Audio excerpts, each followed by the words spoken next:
A very good evening to one and all. For the seventh year in review, I thank the organizers for having me as faculty. I'm Dr. Veda from NGM Healthcare Chennai. And I'll be presenting three abstracts today. The first of the abstracts is on the risk of late onset breast cancer in genetically predisposed women from Nicholas Bodiker et al. It was presented in the ASCO 2021. The purpose of the study was testing guidelines suggest that women diagnosed with breast cancer over and above the age of 65 years might have a 2.5% likelihood of a pathogenic variant. So the study aimed to establish the frequency of PVs and the remaining risks of breast cancer for each gene in women over 65 years of age. So as we all know, the median age of breast cancer diagnosis is 62 years, and the NCCN guidelines suggest that hereditary cancer testing in women above 65 years of age without any specific risk factors such as Ashkenazi Jewish ancestry or a family history of cancer has limited utility. So a total of about 26,707 women over the age of 65 years were included. It was a population-based studies, and they were tested for pathogenic variants in germline predisposition genes. And the frequency of PVs and association between the pathogenic variants in each gene and breast cancer risk were assessed. So 13,762 were women with breast cancer cases diagnosed more than 65 years of age, and about 12,945 women were unaffected women. So they were age and study matched cohort. And the median age of breast cancer diagnosis was 72.8 years. 25.6% of the cases and 17.9% of the controls had a first degree relative with breast cancer. And 77.1% of the cases had available tumor pathology information. So of them, 14% were ER negative and 86% were ER positive. Now, the frequency of pathogenic variants was 3.18% amongst the cases and 1.48% on the controls. And SHEC2 was the most common with 0.92%, BRCA2 0.71%, ATM 0.57%, PALB2 0.36%, and BRCA1 was 0.28%. It is interesting to note that SHEC was 0.39% and ATM was 0.39%. So it had a high incidence even in the unaffected cohort. And it's also interesting to note that the frequency of pathogenic variants among women diagnosed between 66 and 75 years and 75 years and above were similar for BRCA1, 0.74 versus 0.74. SHEC2 again 1.09 versus 1, PALB2 0.31 versus 0.42. But for BRCA1, it was different. It varied. It was 0.37 in the 66 to 75 years cohort, and more than 75 years, it was 0.06%. The frequency of pathogenic variants amongst unaffected women in these age categories did not differ for all BRCA2, SHEC2, and PALB2. Now, the overall frequency was 2.8% in the ER positive cohort and 5.24% for the ER negative disease, and about 4.79% in the triple 65 years of age. And when these were restricted to high-risk genes, that is BRCA1, BRCA2, and PALB2, the frequencies were 1 in the ER positive, 3.42 in the ER negative, and 3% in the triple negative group. So again, coming to the odds ratio, the odds ratio of pathogenic variant in BRCA1 was 3.37. The odds ratio of developing breast cancer in BRCA2 population 2.64, PALB2 3.09, and 2.13 in the SHEC2. So they were associated with moderate risk of breast cancer in this age cohort.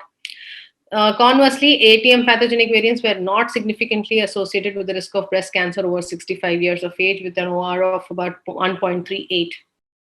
Similarly, BARD1, RAD51C, and RAD51D were not significantly associated with breast cancer incidence. Pathogenic variants in PALB2, SHEC2, and BRCA2 again were associated with moderately increased ER positive breast cancer risk, whereas BRCA1, BRCA2, PALB2, RAD51D, and BRIP1 were associated with high risk, that is odds ratio of about 4 of ER negative breast cancer diagnosed over 65 years of age. So amongst women with no family history of breast cancer, the pathogenic variants occurred in 4.2%, for high-risk genes and 2.4% with ER-positive breast cancer. And for those with family history, PVs were observed in 8.8% of ER-negative cohort and 3.9% with ER-positive disease. So the absolute risk of breast cancer in a general population on the basis of the CR21 incidence rates from 66 to 85 years was about 6.8%. However, the remaining lifetime risk from 66 to 85 years approximately reached 20% for the BRCA1 cohort. It was 18.4%, and for the BRCA2 PV, it was 18.7%. Similarly, it was 15.59% for PALB2, 14.9% for SHED2, and 9.9% for ATM. And when this was stratified by ER status, the remaining lifetime risk of ER-positive breast cancer was about 10% in the BRCA cohort. That is, was more than 10%, 15% in BRCA2, 14.4% for SHED2, and 13.3% for the PALB2 cohort. And for ER-negative breast cancer, it was roughly more than 5%, 5.2% for BRCA1 and 5.1% for the BRCA1 population. So the study concluded that all women diagnosed with ER-negative breast cancer, triple-negative breast cancer, or ER-negative breast cancer should receive genetic testing. And women over 65 years of age with BRCA1 and BRCA2 PVs, and perhaps with PALB2 and SHED2 should be considered for MRI screening because their risk equated to about 20%. So this is one of the largest study to date of population-based US women diagnosed over 65 years of age. And it confirms that the general population diagnosed over 65 years without family history or ER-negative disease have a low likelihood of a high penetrance gene mutation. And so ER-negative or family history positive cohort should be considered for testing. However, the study was underpowered to investigate selected genes, particularly when stratified for ER status. Coming to the second abstract, this is association of salpingectomy with delayed oophorectomy versus salpingo-oophorectomy with the quality of life in BRCA2 pathogenic variant carriers from Miranda Steenbeek. It has been published in the JAMA 2021. It's a non-randomized controlled trial. So the background is most of the women with BRCA1 or 2 pathogenic variants undergo premature menopause with potential short and long-term morbidity with the current method of ovarian carcinoma prevention, that is risk-reducing salpingo-oophorectomy. And because the fallopian tubes play a key role in ovarian cancer pathogenesis, salpingectomy with delayed oophorectomy may be a novel risk-reducing strategy with benefits of delaying menopause.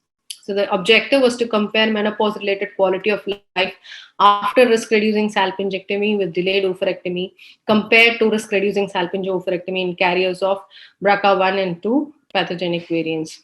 It was a multi-center, non-randomized controlled preference trial that in all Dutch university hospitals. The recruitment was between January 16, 2015 and November 7, 2019, with follow-up at 3 and 12 months after surgery. Patients are the clinical genetics or the gynecological department between age 25 to 40 years for BRCA1 and 25 to 45 years in BRCA2 who were postmenopausal and have completed childbearing and were undergoing no current treatment for cancer were eligible. So 577 women gave informed consent, 413 chose risk-reducing salpingectomy with delayed oophorectomy, 164 chose upfront risk-reducing salpingo-oophorectomy, and finally, the analyzed cohort was 302 were analyzed at 1 year follow-up, 296 without HRT, whereas in the RRSO group, 119 were analyzed at 1 year follow-up with 40 without HRT. So the baseline characteristics matched. The age at inclusion were about 35 for the BRCA1 and 38.7 for the BRCA2 cohort, and 52% for BRCA1 positive and 48% for BRCA2. 88% were married or with partners, and 86% had offspring or had completed family. 52% of the women had high educational levels, and breast cancer as personal history were found in 15% of the women. Risk-reducing mastectomy were done in about 38% of the cohort, and family history of ovarian cancer was seen in 13 to 15% of the women. So outcomes in evaluation of the primary outcome without HRT. the observed increase from the baseline score on the GCS, that is the Green Line Climacteric score, was 0.7. And in RRO, that is risk reducing salpingectomy with delayed oophorectomy, and 7.7 points after risk reducing salpingo-oophorectomy. The adjusted mean difference between the treatment groups was 6.1, and the difference was present at both time points and all subscales. Hot flushes, sudden excitability, irritability, and loss of interest in sex were the most important reported symptoms.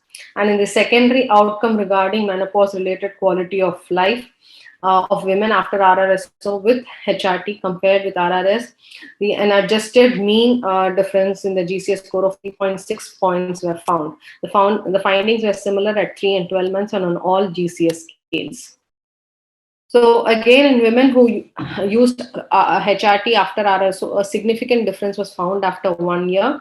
And based on the validated cutoff, about 26.55% impaired sexual functioning was present in 35% in the RRSO group at baseline, and it increased over 3 months to about 44% and 55% at 1 year.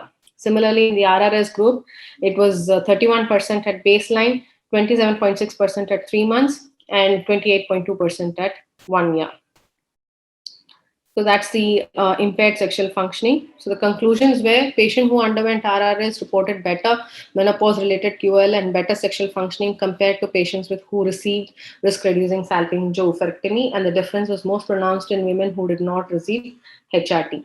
However, the issue of oncological safety of risk-reducing salpingectomy with delayed RRO will be addressed in a different trial, that is the TUBER-WISP. Now, this is one of the first trials to compare menopause-related quality of life. The difference in scores were absolutely huge. However, the difference might be explained by the younger study population, resulting in lower baseline scores, and by the acute surgical onset of menopause. Now, again, the clinical benefit is not limited to women with contraindications to HRT.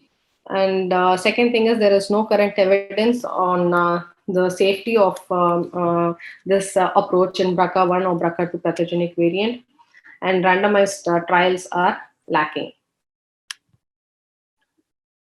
So potential drawbacks are cancer worry, decisional regret, surgical complications, and cancer risk. But however, in the study, it was found that none of these were reported. The main strength is it's a prospective multi-stage design, a multi-center design trial, but however, it was not randomized. And the main limitation is the non-randomized design, which with confounding bias. So 72% of the women chose RRS. Coming to the third abstract, it was the use of high sensitivity anti-Mullerian hormone to determine ovarian function after chemotherapy for early breast cancer from Florian Clatot, again presented, which has been published in the JCO. So anti-Mullerian hormone can indicate the extent of chemotherapy-induced damage on the ovarian reserve. Very low levels after chemotherapy may indicate treatment-induced premature ovarian failure. So it is useful to optimize subsequent endocrine therapy. The primary objective was to assess relationships between AMH levels at 6 months after chemotherapy with subsequent ovarian function at 30 months. So a total of 197 women aged 40 to 45 years at diagnosis who underwent anthracycline or cyclophosphamide and taxane-based chemotherapy with no previous endocrine therapy, no subsequent aromatase inhibitor exposure or ovarian suppression. 76% were ER positive and received tamoxifen. AMH was measured at pre-treatment, 6, 18, and 36 months after chemotherapy. Random forest analysis was done, and along with AMH, FSH, and estradiol were also reported. So the results were interesting that AMH fell from a median of 0.62 nanograms per ml pre-treatment to undetectable levels, that is 0.01 nanogram per ml in 70% of the women, that is 137 women at 6 months. And it remained undetectable in 119 women at 30 months in whom the mean estradiol was 50 picomoles per liter versus 313 in women with detectable AMH. So AMH at 6 months was predictive of later ovarian function with a PPV of about 0.77.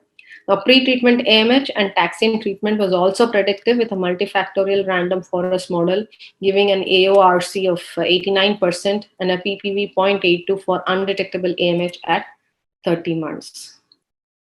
So those are the 3 abstracts, and thank you for your kind attention.